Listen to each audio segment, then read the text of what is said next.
The Desperate Search. The Mansion of Broken Dreams.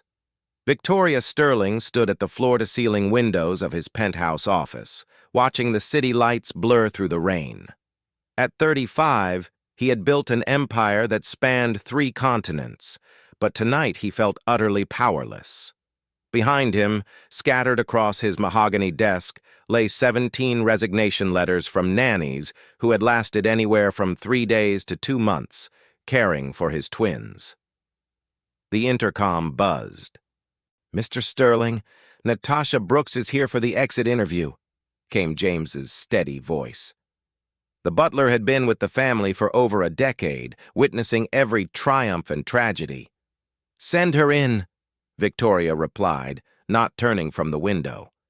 Natasha entered with her head held high despite the circumstances. She was a seasoned professional with 20 years of childcare experience, impeccable references, and a reputation for handling even the most challenging children. Yet here she was, another casualty in the war of raising Oliver and Emma Sterling. "I want to understand what went wrong," Victoria said, finally facing her. "You came highly recommended." Natasha set down her briefcase and straightened her shoulders. "Mr. Sterling, your children are not bad kids. They're brilliant, actually. But they're in pain, and they've learned that pushing people away protects them from more hurt." The twins had lost their mother, Catherine, in a car accident 2 years ago. Since then, they had developed an intricate system of tests designed to drive away anyone who tried to get close. They would hide important items, refuse to eat, scream through the night, and create elaborate scenarios that required constant attention and intervention. "Oliver told me yesterday that his mother is coming back next week," Natasha continued. "When I gently explained that wasn't possible, he threw his breakfast at the wall and Emma started hyperventilating. They've created a fantasy world where their mother is just away on a long trip." Victoria's jaw tightened. He had spent thousands on child psychologists, but the twins refused to engage with any of them. Dr. Peterson, their current therapist, had suggested residential treatment, but Victoria couldn't bear the thought of sending his children away. "They asked me if I was going to leave like all the others," Natasha said softly. "When I couldn't promise I would stay forever, Emma looked at me and said, 'We knew you were lying. They've learned to expect abandonment, Mr. Sterling. Every new caregiver just confirms their worst fears.'" The children's fortress. Upstairs, in the twins' elaborate playroom, Oliver and Emma Sterling sat surrounded by the remnants of their latest creation, a fort made from expensive furniture and silk curtains. Oliver, with his father's dark hair and serious green eyes, was methodically organizing their collection of broken toys. Emma, lighter-haired with their mother's gentle features, was drawing pictures of stick figures walking away from a house. "Natasha's gone," Oliver announced, matter-of-factly, not looking up from his task. "I know," Emma replied, adding another walking figure to her drawing. "I heard Daddy talking to James about finding someone new." "Maybe this time we can make them leave faster," Oliver suggested. "Remember how we made Mrs. Henderson quit in one day?" Emma giggled despite herself. She screamed when she found the fake spider in her bed. Their games weren't born of malice, but of a desperate need for control. In their young minds, if they could make people leave on their terms, it hurt less than being abandoned unexpectedly like their mother had left them. "Do you think Mommy would be proud of us?" Emma asked suddenly, her voice smaller. Oliver stopped organizing and looked at his sister. At 6 years old, he had appointed himself as her protector, a role that weighed heavily on his small shoulders. "Mommy would want us to be safe," he said carefully. "And safe means not letting people trick us into thinking they'll stay." The father's dilemma. Victoria spent the night in his study, surrounded by child care agency portfolios and psychological reports. James brought him coffee at midnight, finding him staring at a photograph of Catherine holding the newborn twins. "Sir, if I may," James said quietly, "perhaps the problem isn't finding the right person. Perhaps it's changing how we're looking." "What do you mean?" "Every candidate has been a traditional nanny or caregiver, qualified, experienced, professional, but maybe the twins need someone different, someone who understands their particular kind of pain. Victoria rubbed his tired eyes. The agencies have sent their best people, James. These are experts in child psychology, trauma care, behavioral management. Yes, sir. But they are also strangers trying to impose structure on children who see structure as another form of control being taken away from them. The butler paused, choosing his words carefully. Master Oliver and Miss Emma don't need someone to manage them. They need someone to see them. Someone who won't try to fix them but will accept them as they are while helping them heal. Victoria looked up sharply. Do you have someone in mind?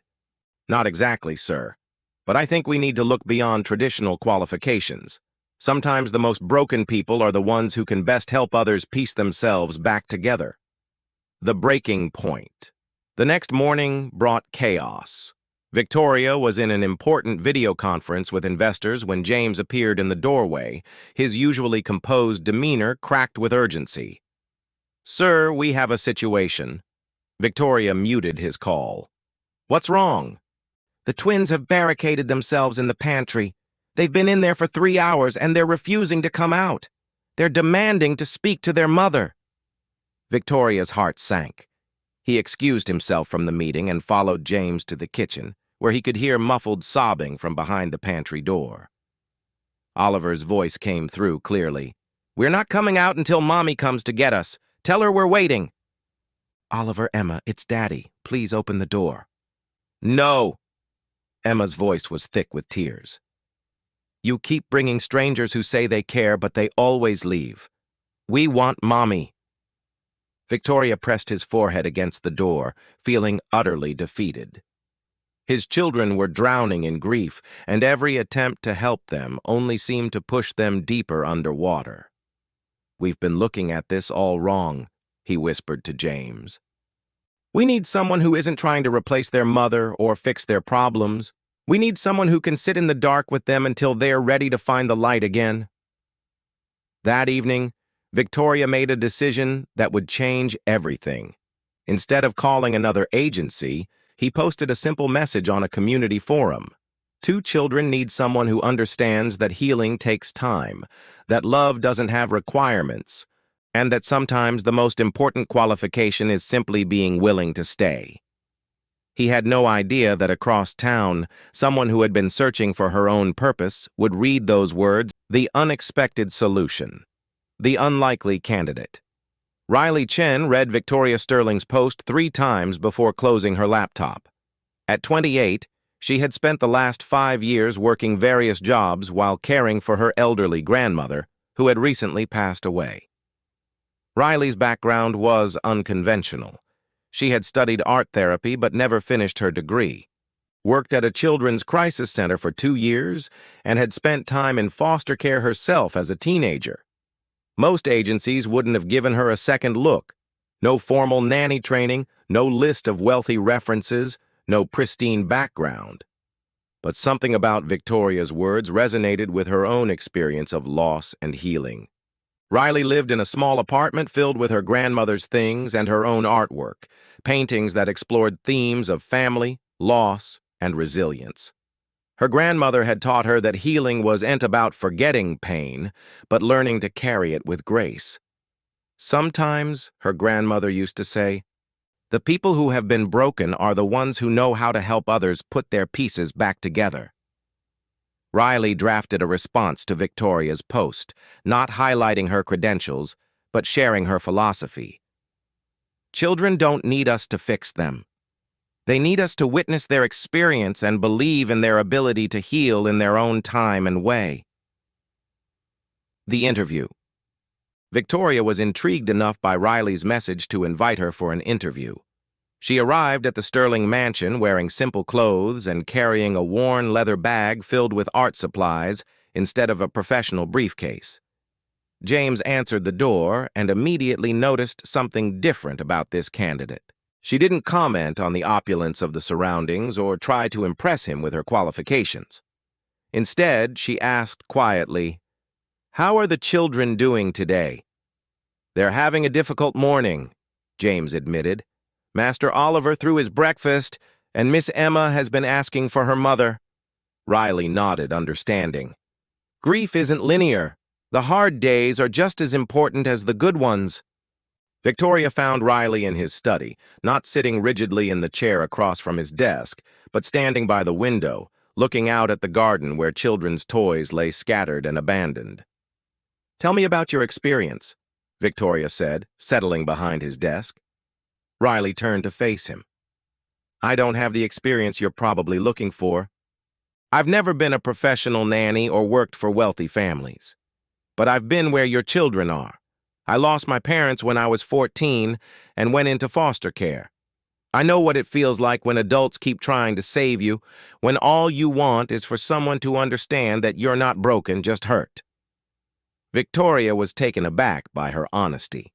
Most candidates tried to present themselves as perfect solutions to his children's problems. I'm not going to promise I can fix Oliver and Emma, Riley continued, but I can promise that I won't try to. Instead, I'll meet them where they are and walk alongside them as they find their own way back to themselves. The first encounter. Against his better judgment and the advice of the placement agencies, Victoria decided to let Riley meet the twins. He found them in their playroom, building an elaborate maze out of blocks, while pointedly ignoring the new educational materials their previous nanny had left behind. Oliver, Emma, I'd like you to meet Riley, Victoria said carefully.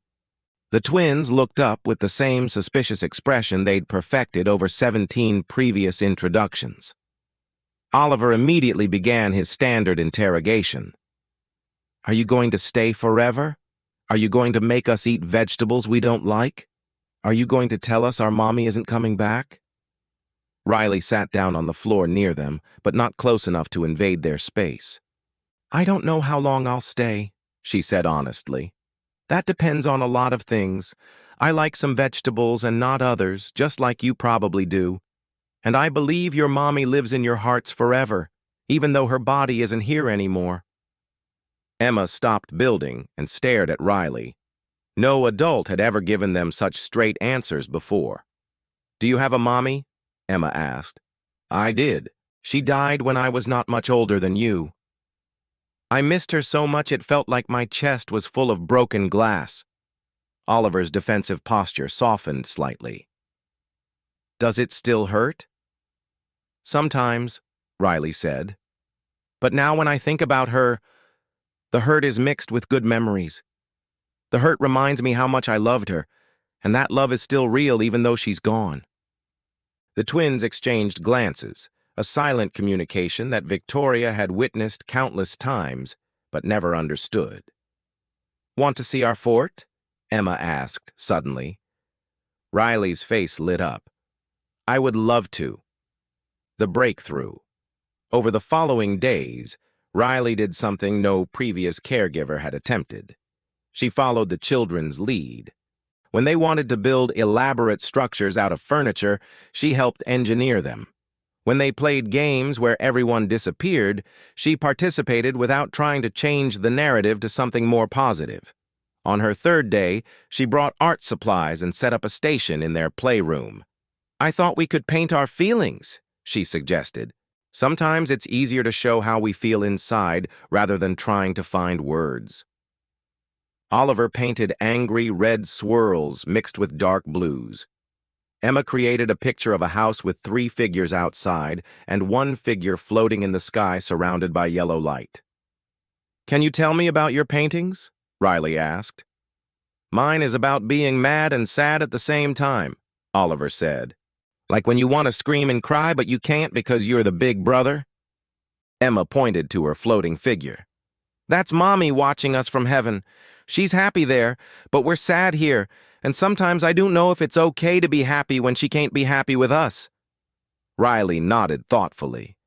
You know what I think? I think your mommy would want you to be happy, and she would also understand when you're sad. You can miss her and still have fun. You can love her, and also love new people who come into your life.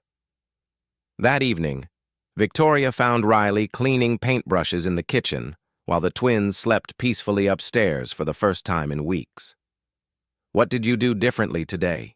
He asked. Riley looked up from her task. I didn't try to fix anything. I just listened to them and validated their feelings. Oliver has been trying to be strong for Emma, but he's only 6. He needs permission to be sad, too. And Emma has been afraid that moving forward means forgetting her mother. They both needed to know that healing doesn't mean leaving their mother behind. Victoria felt something shift in his chest, a loosening of the tight knot of desperation he'd carried for 2 years. They painted their feelings today, Riley continued.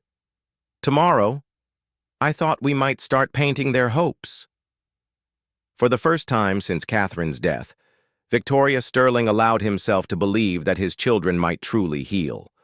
Not because someone had fixed them, but because someone had finally understood that they were never broken at all. That night, as he checked on Oliver and Emma, he found them sleeping peacefully, holding hands across the space between their beds. On the nightstand was Emma's painting, the floating figure of their mother surrounded by light, watching over the 3 figures below who were finally ready to begin their journey forward together. Riley Chen had done the unthinkable. She had succeeded not by trying to replace what the twins had lost, but by helping them carry their love forward into a future where healing and hope could coexist with memory and grief.